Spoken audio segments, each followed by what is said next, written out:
Hola amigos de la Habitación de México, sean bienvenidos a un nuevo capítulo.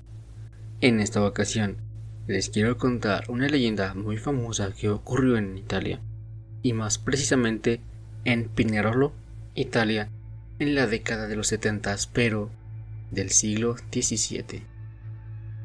Estamos hablando más precisamente de los años 1670. Así que, antes de comenzar, quiero invitarlos a que me sigan en las redes sociales Facebook, Instagram y Threads como La Habitación de México. También los invito a que se suscriban a nuestro canal de YouTube La Habitación de México. Allí encontrarán estos capítulos, además de video reacciones en las que estamos tratando de desmentir clips de terror. Ahora, sin más que decir, comencemos.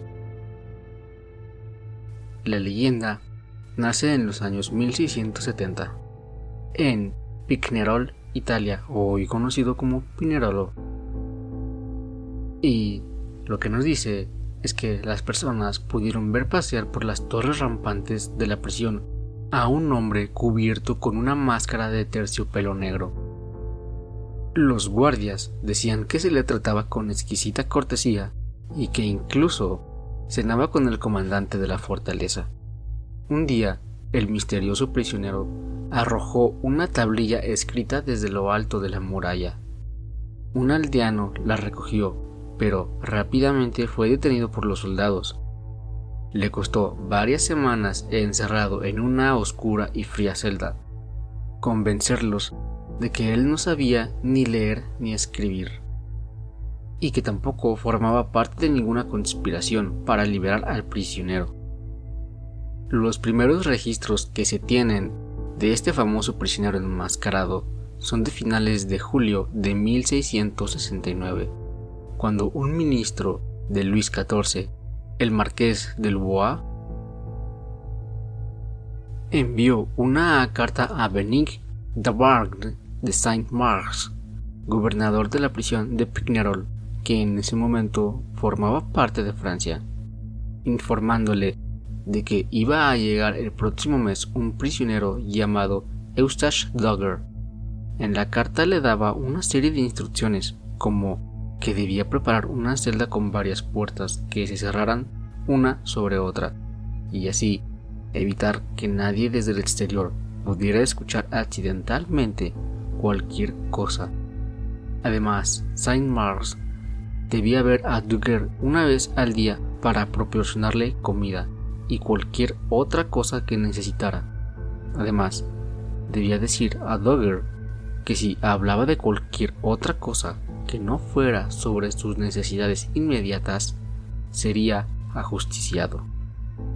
Pero, añadió Louvois, el prisionero no debería exigir mucho, pues solo era una ayuda de cámara.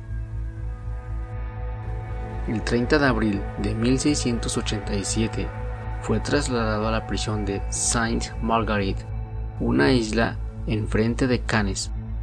Ese mismo año, una gaceta jansenista especificaba las circunstancias de su llegada.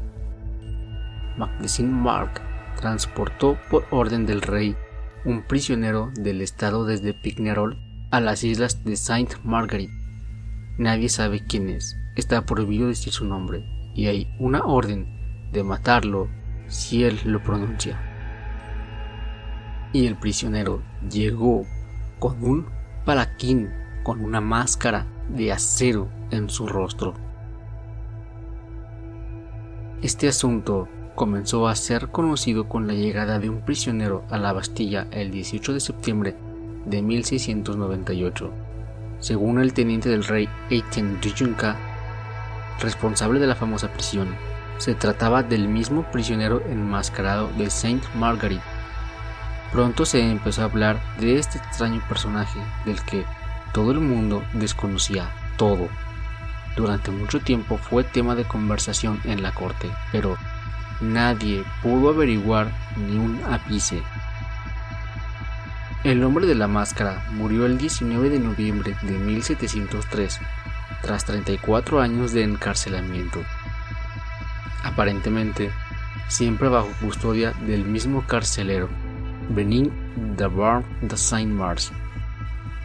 En el registro penitenciario de la prisión que llevaba Duyunca aparece la siguiente anotación: habiéndose encontrado un poco mal al salir de misa, falleció el día de hoy a las 10 de la noche, y entre corchetes encierra puntos, y continúa: y este prisionero desconocido, mantenido por tanto tiempo, fue enterrado el martes a las 4 de la tarde del 20 de noviembre en el cementerio de Saint-Paul. Nuestra parroquia, en el registro mortuorio, hemos dado un nombre tan desconocido, y el señor de Rosariers, alcaide, y el señor Reil, cirujano, firmaron en el registro. Y añadió al margen: se pagaron 40 libras para el entierro. El registro parroquial revela que se le enterró bajo el nombre falso de Marchioli. Se destruyeron todas sus pertenencias y las paredes de su celda fueron raspadas y encaladas para borrar cualquier rastro o seña de su identidad. Muchos se esforzaron para borrar a ese hombre de la historia. ¿Quién fue ese misterioso personaje? Alejandro Dumas especuló en El hombre de la máscara de hierro que se trataba del hermano gemelo de Luis XIV. Otros rumores apuntaban a un hijo ilegítimo. La lista de candidatos propuesta a lo largo de la historia es larga. Y en 1891, un oficial francés interesado por la historia llamado Victor Gendron descubrió una carta codificada. Se la envió a Etienne Bassaris de la Oficina de Cifras del Ministerio de Asuntos Exteriores. Bassaris estaba interesado por la criptografía gracias a los periódicos.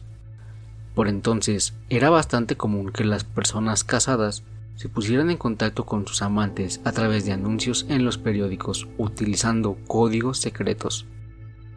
Sus autores jamás pudieron imaginar los muchos ranchos que amenizaron sus mensajes en el cuartel de Bassaris. Poco a poco sus habilidades se fueron incrementando, hasta que fue capaz de leer sin dificultad los códigos del ejército francés. Su fama creció tanto que le reclamaron del Ministerio de Asuntos Exteriores. Acababa de convertirse en un criptoanalista profesional. Bassaris empezó a interesarse por antiguos códigos franceses que estaban aún por descifrar. Con paciencia, acabó por leer la correspondencia secreta de las épocas de Luis XIV y de Napoleón. Fue en ese momento cuando le llegó la carta encontrada por Gendron. Bassaris sospechaba que cada uno de ellos se correspondía con una sílaba del francés y, además, que las letras individuales podían estar representadas por uno o más números. El más frecuente era el 22, aparecía 187 veces, seguido del 124, 42, 311 y 125. Bassaris supuso que se correspondían con las sílabas más frecuentes en francés, por lo que asignó al 124 la palabra les, al 22 en y al 125 y 146 ne. Al final, pudo decodificar el mensaje. Era una carta del ministro de la guerra, el marqués de Louvois, al teniente general Nicolas Catinat, comandante en jefe del ejército en el Piamonte. En ella contaba cómo el general Vivien de Boulogne había sido detenido por huir durante el sitio de Cuneo en el año 1691 y encarcelado en la fortaleza de Pignerol, donde estaría encerrado por las noches, pero que durante el día podría pasear por las almenas con 330-309.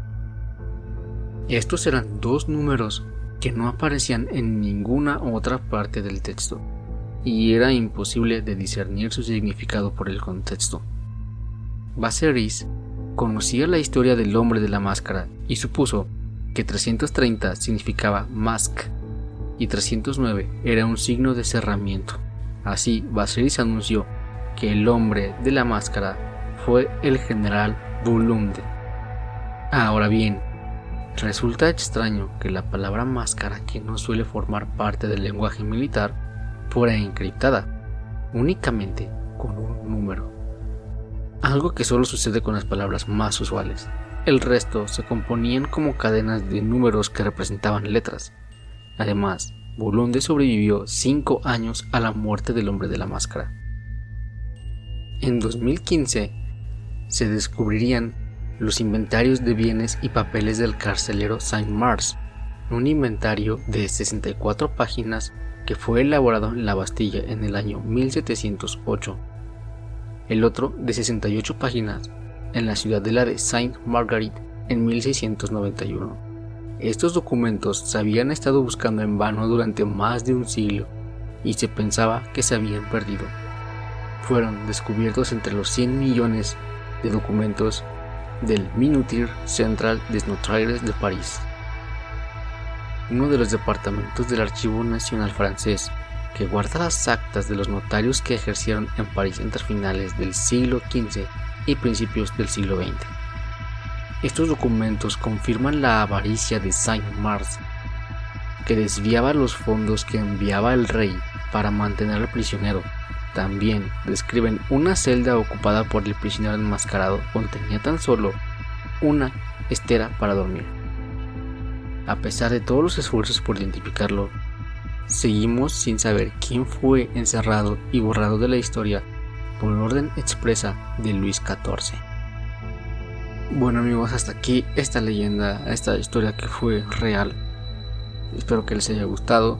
Si es así, ya sabes, puedes compartirla con tus amigos. También te invito a que deslices hacia abajo y escuches más capítulos, porque hay muchísimos capítulos muy interesantes y sé que vas a encontrar más de uno que te va a gustar. Si tienes una historia que quieras que contemos, puedes enviarla a mexicohabitacion@gmail.com o bien puedes comentarla en alguno de nuestros videos en YouTube. Por mi parte, ha sido todo el día de hoy, así que nos escuchamos en un siguiente capítulo.